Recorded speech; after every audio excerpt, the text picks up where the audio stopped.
سید ولد آدم خیر الانام، اس پہ لاکھوں درود، اس پہ لاکھوں سلام۔ آئیے اب میں جامعہ اعظہ کے موقر استاذ فقیہ بے مثال صدر مفتی جامعہ اعظہ حضرت مولانا مفتی فیاض صاحب قاسمی دامت برکاتہم العالیہ سے گزارش کرتا ہوں حضرت بھی تشریف لائے اور ہم طلبہ کو نصیحتوں سے نوازیں۔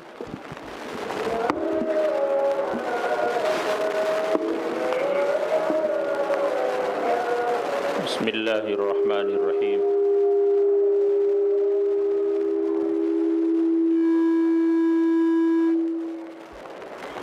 حامدا ومصلیا اما بعد، فاعوذ باللہ من الشیطان الرجیم، بسم اللہ الرحمن الرحیم۔ الرحمن علم القرآن علمہ الانسان علمہ البیان۔ الرحمن علم القرآن خلق الانسان علمہ البیان، صدق اللہ العظیم۔ عزیز طلبہ، مائک صبح سے کس طرح سے ہمیں پریشان کر رہا ہے، اور میرا نمبر آتے آتے ہی اس نے پریشان کرنا شروع کر دیا۔ اس کے نتیجے میں آیت ادھر سے ادھر ہو گئی۔ عزیز طلبہ، آپ کا یہ اختتامی اجلاس ہے۔ ابھی کل ہی کی تو بات ہے کہ ہم نے اپنا سفر شروع کیا تھا اور جامعہ کی وسیع اور عریض مسجد میں افتتاحی اجلاس کیا تھا۔ دبے پاؤں وقت گزرتا گیا اور دیکھتے ہی دیکھتے یہ سال گزر گیا اور پتہ بھی نہیں چلا۔ عزائم اور منصوبوں کی ایک فہرست ہمارے پاس تھی، اس میں سے کچھ عزائم پورے ہوئے اور کچھ تشنہ تکمیل رہے۔ عزیز طلبہ، یہ جو جملے میں ادا کر رہا ہوں، یہ ابھی میں نے کہیں مطالعہ نہیں کیا، کسی کتاب میں نہیں پڑھا، بلکہ آج سے 20-25 سال پہلے جب انہی اکابر کی قائم کی ہوئی مدارس میں انجمنوں میں شرکت کا موقع ملا تو نظامت کرتے ہوئے یہ چند الفاظ جو ابتدائیہ تھے اس کا اقتباس میں نے آپ کے سامنے اس لیے پیش کیا کہ جن طلبہ نے اس انجمن سے دلچسپی قائم کی اور انجمن کے پروگرام میں شریک ہو کر تقریریں یاد کی اور تقریروں کا ایک ذخیرہ اپنے پاس جمع کیا، تو وہ الفاظ، وہ تقریریں انہیں فارغ ہونے کے بعد جگہ جگہ کام آئیں گی۔ آپ دیکھیے، ابھی افتتاحی اجلاس جب اسی مسجد میں ہوا تھا تو یہی طلبہ تھے جنہوں نے پروگرام پیش کیا تھا۔ نظامت کرتے ہوئے ان کی زبان لڑکھڑا رہی تھی، قدم کانپ رہے تھے، بدن پر لرزہ طاری ہو جا رہا تھا، مذکر مؤنث میں غلطیاں ہو جا رہی تھیں، جگہ جگہ انہیں پرچی لکھ کر دینی پڑتی تھی اور ان کی رہبری اور رہنمائی قدم قدم پر کرنی پڑتی تھی کہ اس مہمان کو اس طرح سے ان القاب کے ذریعے بلاؤ، دعوت دو اور یہ اعلان کرو، یہ اعلان کرو، اس طرح بولو، یہ جملہ بولو۔ لیکن الحمدللہ آپ نے دیکھا جب 1 سال مسلسل محنت کے بعد یہ آپ کے سامنے اختتامی پروگرام پیش کرنے کے لیے آئے ہیں تو ایسا اطمینان تھا اور ایسی خوشی محسوس ہو رہی تھی کہ آپ اس کو محسوس نہیں کر سکتے کہ یہ طلبہ طلاقت لسانی کے ساتھ نظامت بھی کر رہے تھے، خطابت بھی کر رہے تھے اور استقبالیہ بھی پیش کر رہے تھے، عربی میں بھی اردو میں بھی وہ ساری چیزیں آپ نے سنی۔ یہ ان طلبہ کے لیے تو جا رہے ہیں جو اس کے بعد چھوٹی جماعتوں کے طلبہ ہیں، اور خاص طور سے وہ طلبہ جو خطابت سے، انشاء پردازی سے، انجمن کے پروگراموں میں شریک ہونے سے جی چراتے ہیں، بہانے بتاتے ہیں، بھاگتے ہیں، بہانے بتا کر چھٹیاں لیتے ہیں، ان طلبہ کے لیے بہت بڑی عبرت ہے۔ وہ آئے میدان میں، اور جو بولنے کی صلاحیت فطری طور سے اللہ نے انہیں دی ہے، ہر انسان کو اللہ نے علمہ البیان، بیان سکھلایا ہے، اس کے اندر مشق اور تمرین کے ذریعے جلا پیدا کریں، بولنے کی جو صلاحیت ہے اس میں نکھار پیدا کریں، طلاقت لسانی پیدا کریں۔ یہ مشق اور تمرین کے ذریعے حاصل ہوگا۔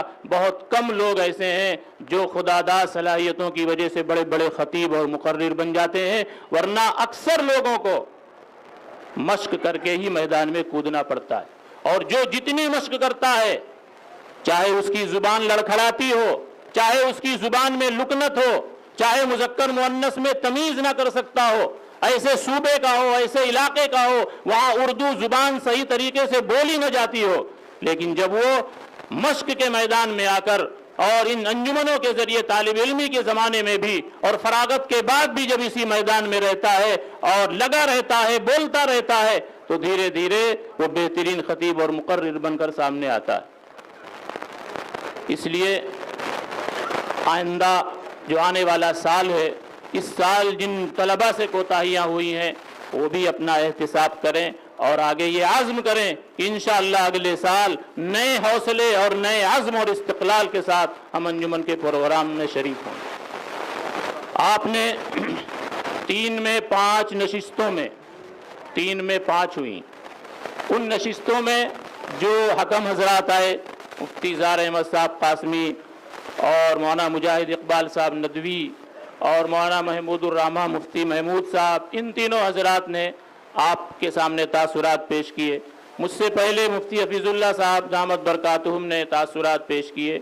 بہت قیمتی باتیں آپ کے سامنے آ چکی ہیں۔ میں ایک بات بتلا کر رخصت ہوتا ہوں، اور صدر انجمن زبیر صاحب نے موقع کی نزاکت کو محسوس کیا کہ میں نماز بھی پڑھا لوں، قریب میں مسجد ہے، اس لیے مجھے فوراً دعوت بھی دے دی۔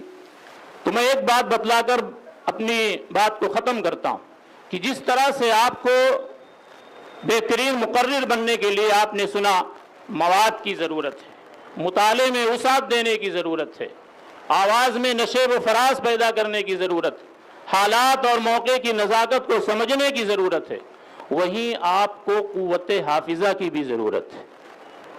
ان طلبہ کو بھی جو شعبہ حفظ میں ہیں، ان کے لیے تو قوت حافظہ ہی مغز ہے، ان کے لیے تو قوت حافظہ ضروری ہی ہے، اس کے بغیر تو چارے کار نہیں۔ لیکن جو طلبہ خطیب بننا چاہتے ہیں، بہترین خطیب، ان کے لیے بھی قوت حافظہ کی ضرورت ہے، ورنہ مطالعہ کرتے رہیں گے، ادھر مطالعہ کیا، ادھر بیٹھے تقریر کرنے کے لیے سب غائب، ادھر یاد کیا، خطابت کے لیے مائک پر آئے سب ختم۔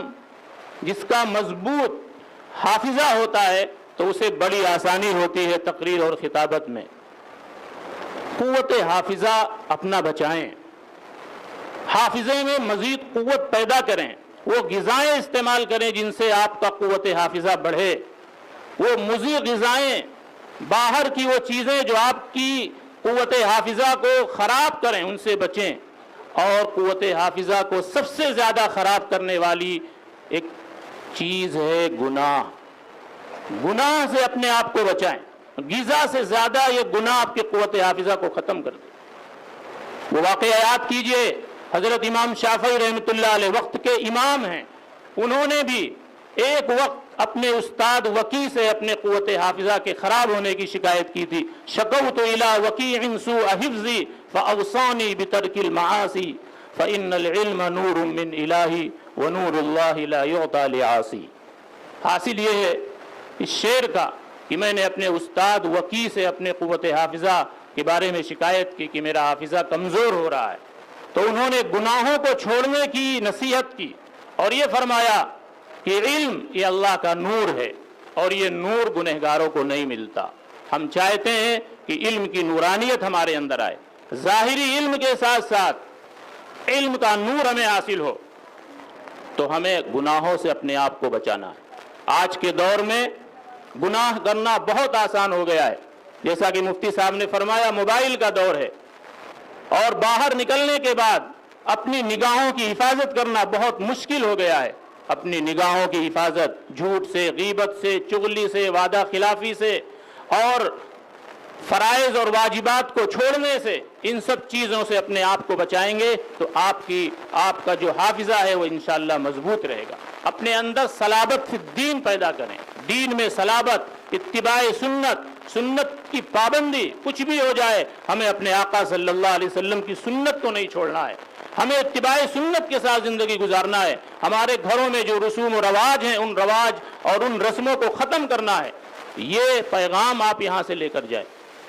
لندن میں ایک نوجوان، ایک صحافی عورت اس کا انٹرویو لیتی ہے، 2 گھنٹے تک اس کا انٹرویو لیتی ہے، لیکن وہ نوجوان کیسا تھا؟ صلابت فی الدین اس کے اندر تھی، اتباع سنت تھی، گناہوں سے بچنے کی صلاحیت اس کے اندر تھی۔ 2 گھنٹے مسلسل انٹرویو لینے کے بعد وہ عورت کہتی ہے مجھے کلمہ پڑھا دو، جس مذہب کو تم ماننے والے ہو میں اس مذہب کو قبول کرنا چاہتی ہوں۔ اس عیسائی عورت نے اسلام قبول کرنے کا ارادہ کیا۔ اس نوجوان نے پوچھا کہ وجہ کیا ہے؟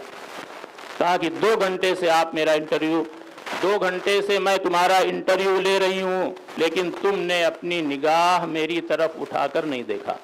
جو مذہب اتنا اچھا ہو، عورتوں کا اتنا احترام کرتا ہو اور غیر عورت کی طرف، غیر محرم کی طرف نگاہ اٹھا کر نہ دیکھتا ہو، وہ مذہب کتنا اچھا ہے۔ تو دوستو، ایک فیملی نماز پڑھ رہی ہے کہ ایئرپورٹ پہ باہر ملک میں، اب نماز کی حیت انہیں عجیب لگی، ایک شخص مسلسل دیکھتا رہا، بلکہ ایک عورت مسلسل دیکھتی رہی کہ یہ لوگ کیا کر رہے ہیں۔ جب وہ فارغ ہو گئے تو اس عورت نے پوچھا کہ تم کیا کر رہے تھے؟ کہا کہ یہ نماز ہے، ہم اس کے ذریعے اپنے اللہ کی عبادت کرتے ہیں، اپنے رب کو یاد کرتے ہیں۔ اس نے کہا یہ تو بہت اچھا مذہب ہے، عبادت کرنے کا بہت عمدہ طریقہ ہے، آپ لوگ پاک صاف رہتے ہیں اور پھر اللہ کی عبادت جہاں چاہتے ہیں کر لیتے ہیں۔ اس نے ہاتھ بڑھایا مصافحہ کرنے کے لیے۔ اس نوجوان نے یہ نہیں کہا کہ میرے مذہب میں یہ منع ہے، یہ بھی تو طریقہ بولنے کا ڈھنگ ہوتا ہے۔ یہ نہیں کہا کہ میرے مذہب میں یہ منع ہے کہ نامحرم عورتوں سے ہاتھ ملانا منع ہے۔ اس نے کہا کہ میں نے اپنا یہ ہاتھ اپنی اس بیوی کو دے دیا ہے، اب میں کسی اور نامحرم عورت سے ہاتھ نہیں ملا سکتا۔ اس سے کیا پیغام جاتا ہے؟ ہمارے عمل سے لوگ اسلام میں داخل ہوتے ہیں۔ تو عزیز طلبہ، گناہوں سے بچنے کی فکر کریں اور نیکیوں کی طرف سبقت کریں، اس سے ہمارا حافظہ مضبوط ہوگا، اور حافظہ مضبوط ہوگا ہم تھوڑا سا مطالعہ کریں گے، بہترین خطابت اور بہترین تقریر کر سکیں گے، اور جو حفظ کے طلبہ ہیں ان کو قرآن بہترین طریقے سے یاد ہوگا۔ اللہ تعالی ہمیں بھی اور آپ حضرات کو عمل کرنے کی توفیق عطا فرمائے۔ وآخر دعوانا الحمد للہ رب العالمین۔ سید ولد آدم خیر الانام، اس پہ لاکھوں درود، اس پہ لاکھوں سلام۔